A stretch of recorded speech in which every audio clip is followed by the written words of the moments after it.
15 Agustus 1945, Kaisar Hirohito memerintahkan penghentian permusuhan terhadap sekutu.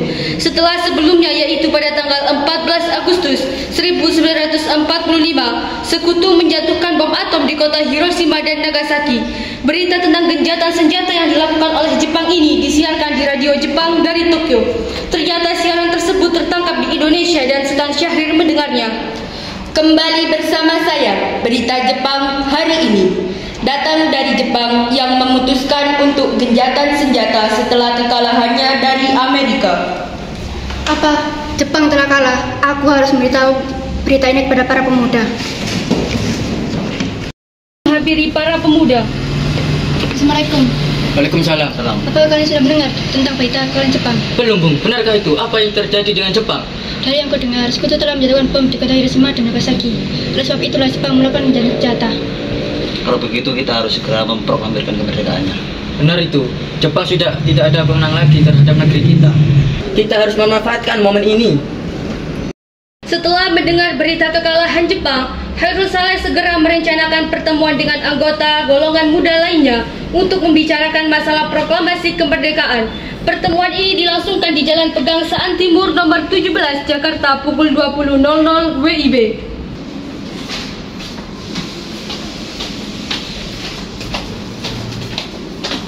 Teman-teman sekalian, apa kalian tahu tentang kekalahan Jepang? Belum, kawan. Dari mana engkau tahu tentang itu? Barusan saya dan Sukarni berkumpul dengan Syahrir yang mendengar siaran radio Jepang yang mengumumkan berita tentang gencatan senjata itu. Berarti negeri kita sekarang dalam kondisi vacuum of power. Benar, demikian saya mengumpulkan kalian semua di sini untuk membicarakan masalah itu. Kita harus memanfaatkan situasi ini untuk memproklamirkan kemerdekaan. Tepat sekali. Kalau begitu, kita harus membagi tugas. Wikana dan Khairul, kalian pergi ke Taman Soekarno untuk menyampaikan kabar ini. Saya dan Bung Darwis akan memerintahkan pemuda lainnya untuk mengambil hak Jepang. Kediaman Soekarno, Jalan Pegangsaan Timur, nomor 56, Jakarta, pukul 22.00 WIB. Terjadi perdebatan serius antara golongan pemuda dengan Soekarno. Assalamualaikum. Waalaikumsalam. Apakah ada Bung Karno? Ada, silakan masuk.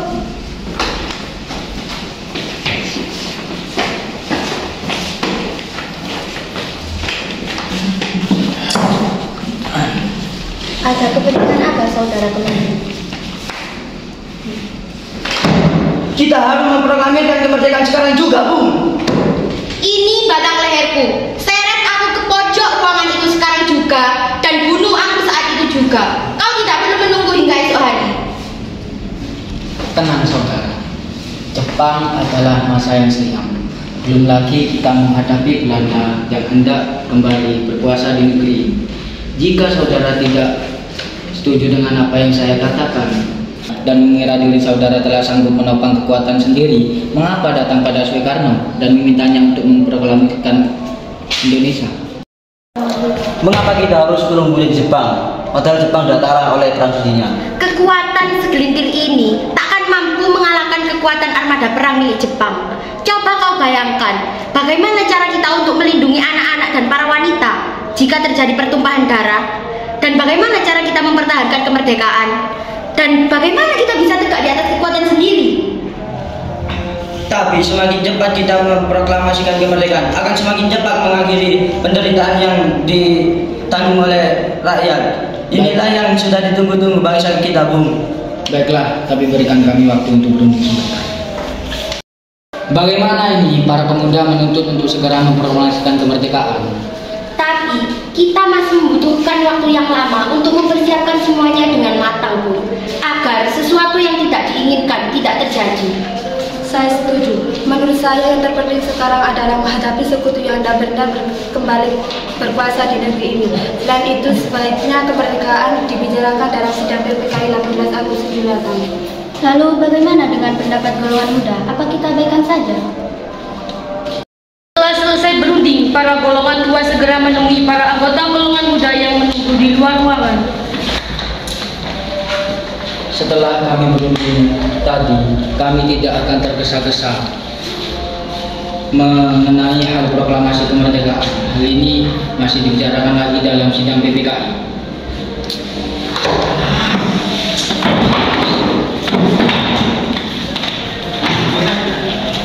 Dengan berat hati mendengar keputusan tersebut, para pemuda pun meninggalkan kediaman Soekarno.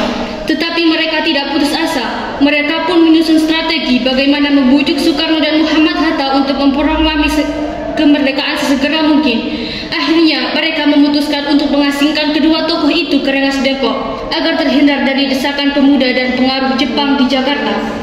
Tanggal 16 Agustus 1945, pukul 4.00 WIB, kediaman Soekarno.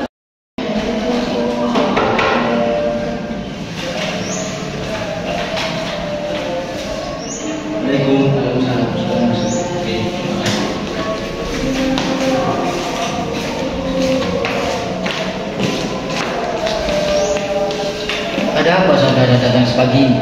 Kami bermaksud membawa Anda dan Soekarno untuk ikut kami menuju tempat pengasingan. Sebentar, tempat pengasingan? Tempat apa yang Anda maksudkan?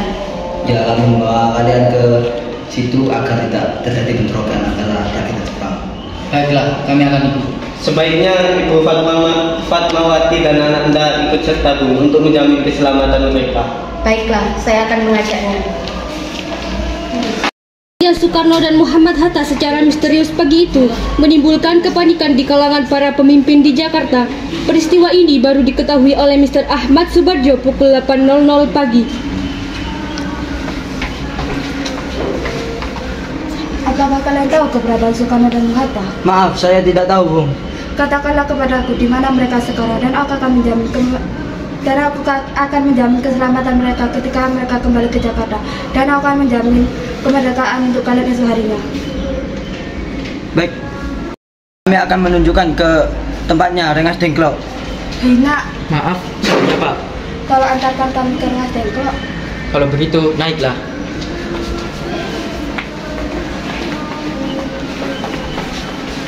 Nah, sekarang jelaskan kepada saya, mengapa saudara sekalian membawa saya dan Bung Hatta ke sini? Kami ingin membicarakan masalah proklamasi kembali. Bukankah tempoh hari kami sudah katakan kepada kalian, masalah kemerdekaan masih akan dibicarakan dalam sidang PPKI. Maafkan kelancaran kami, Bu. Ini demi keselamatan kami. Pendapat itu memang benar adanya. Namun, kita masih terlalu dini untuk memproklamasikan kemerdekaan. Selain itu, kita masih membutuhkan bantuan Jepang untuk memerdekakan Indonesia. Bagaimana bila perkataan Jepang tentang kemerdekaan bangsa kita hanya janji manis belaka, Bu? Apakah yang akan Anda lakukan? Apakah akan selamanya menunggu janji itu, Bu? Kita harus memproklamasikan kemerdekaan sekarang juga demi rakyat yang sudah terbelenggu bertahun-tahun. Mereka berhak bebas dan sekaranglah saatnya. Tenang saudara sekalian, mari kita bicarakan semuanya dengan para diri. Tidak perlu ada tekanan. Tetapi apakah bisa? Akankah ini semua mungkin dilakukan? Memang benar adanya, tapi kami ingin memproklamasikan kemerdekaan tanpa campur tangan dari Jepang. Saya mengerti tentang pertemuan kedua mengenai proklamasi ini. Kita memang belum berdengarnya dengan mata, tapi saya yakin kita bisa bangkit dan memanfaatkan situasi ini. Kesempatan tidak akan datang dua kali. Apa yang mereka katakan benar dan saya mendukung mereka. Tetapi apakah kita bisa? Akankah ini semua bisa dilakukan? Tentu mungkin, Bu. Selagi kita berusaha, kita akan menemukan jalan keluarnya. Lagi pula para pemuda di Jakarta sedang menyusun strategi pertahanan untuk mencegah serangan dari Jepang atau sekutu. Baiklah, kalau begitu kita akan memproklamasikan kemerdekaan Indonesia tanpa ada campur tangan Jepang. 30 WIB, rombongan dari Jakarta tiba di Rengas Dengklok untuk menjemput Soekarno dan Muhammad Hatta. Syukurlah kalian semua bisa. Jadi bagaimana keputusannya? Kami setuju kemerdekaan akan dilaksanakan tanpa campur tangan Jepang. Lalu kapan kita akan melaksanakannya? Kalau mungkin, ya besok kita akan melaksanakan kemerdekaan Indonesia. Selesailah perundingan di Rengas Dengklok, semua anggota golongan tua maupun muda kembali ke Jakarta. Tanggal 16 Agustus 1945 pukul 23.00 WIB, rombongan tiba di Jakarta. Bagaimana kita membicarakan naskah proklamasi itu mendeklarasikan kemerdekaan kita? Kita perlu tempat, Bung. Tapi hari ini sudah malam. Pasti pihak Jepang nggak akan mengizinkan kita untuk melakukan kegiatan sekarang. Saya punya ide. Kita akan meminjam rumah perwira Jepang Laksana itu.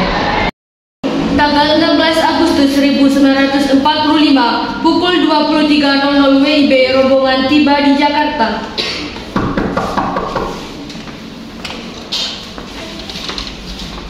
Oyasuminasai, Presitano, Mosibake Aruna Saira, Konya Oja Masita, Chishisareru, Dr. Sukeku, Mitsu Yadesu. Konto, Sonoko, Kono Nyusu Shikate Kudasai, Watashi wa Seisui ni ikimasu. Arigatou nagama.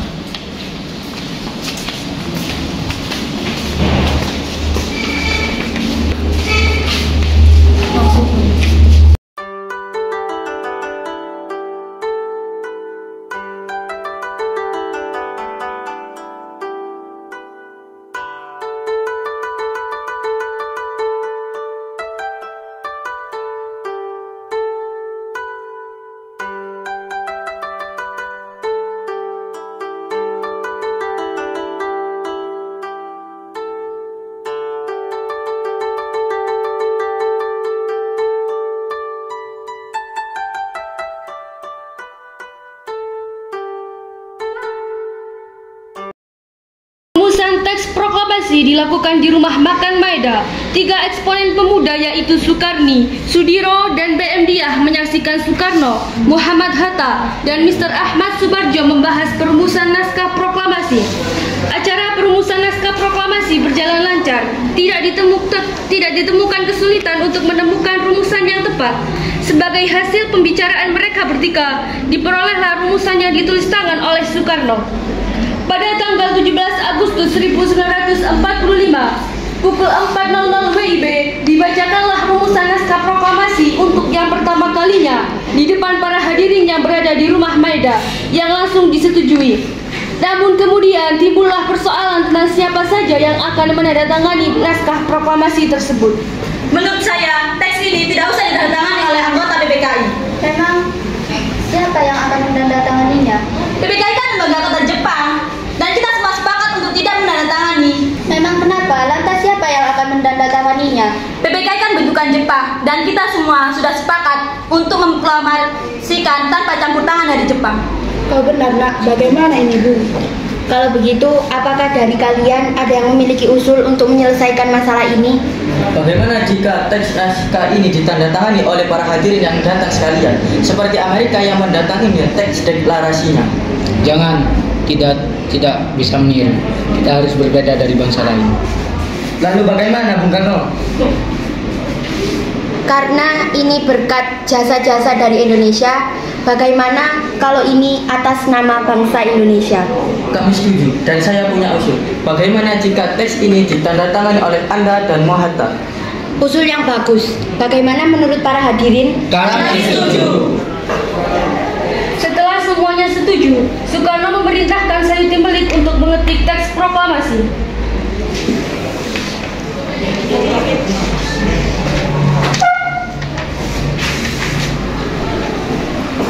Sayuti, tolong Anda ketik teks proklamasi ini dengan baik. Sayuti Melik pun mengetik teks tersebut. Semua persiapan proklamasi rampung pada pukul 4.30 WIB. Lalu semua hadirin pulang ke rumah masing-masing dengan perasaan gembira. Kemudian para pemuda mengirimkan kurir-kurir untuk menyampaikan bahwa saat proklamasi telah tiba. Mereka juga mengatur pelaksanaan penyiaran berita proklamasi kemerdekaan, menyebarkan beberapa pamflet ke penjuru Jakarta dan sekitarnya.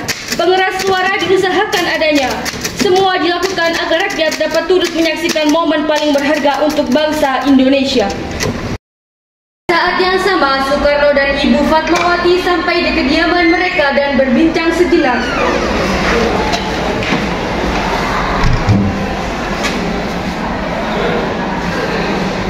Silakan diminum, Pak.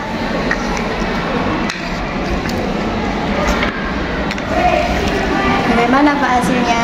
Alhamdulillah semuanya berjalan dengan lancar. Terima kasih Ibu telah menemani Bapak di saat-saat yang cukup menguras pikiran ini. Ya, terima kasih Gusti Allah yang telah memberikan jalan pada bangsa kita untuk memproklamasikan kemerdekaan. Oh ya Pak, apakah kalian sudah merencanakan bagaimana proklamasi besok akan berlangsung? Sudah, besok proklamasi akan dilaksanakan dengan upacara bendera yang mana akan diiringi lagu Kebangsaan Indonesia Raya karya Bung Supratman.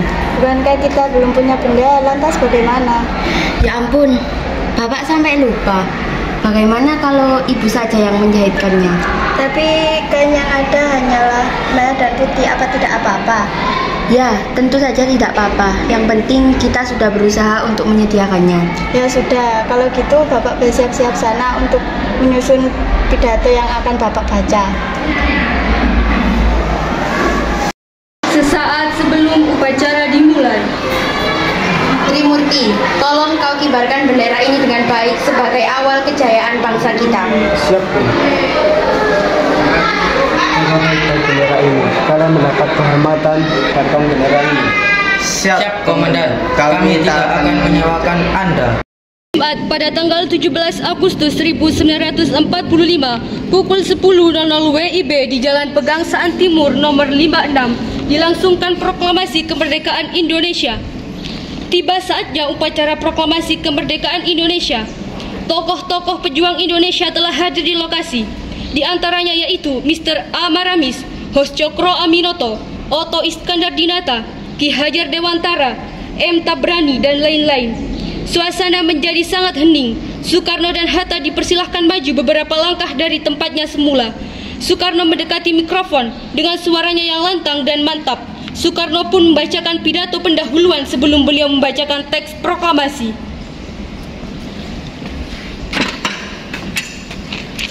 Saudara-saudara sekalian, di sini saya mengumpulkan hadirin di sini untuk menyaksikan peristiwa maha penting yang ada di dalam sejarah bangsa kita.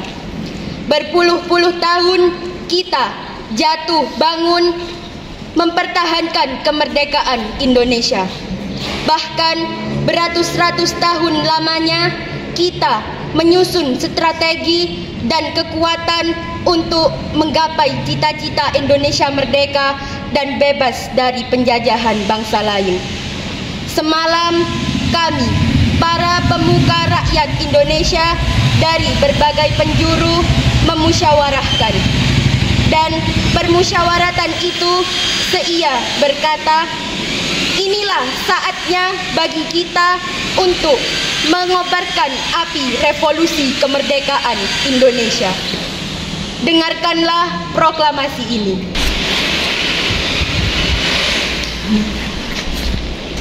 Proklamasi kami, bangsa Indonesia, dengan ini menyatakan kemerdekaan bangsa Indonesia. Hal-hal yang mengenai pemindahan kekuasaan dan lain-lain diselenggarakan dengan cara saksama dan dalam tempo yang sesingkat-singkatnya. Jakarta, hari 17 bulan 8 tahun 45, atas nama bangsa Indonesia, Soekarno-Hatta. Pengibaran sangsaka merah putih.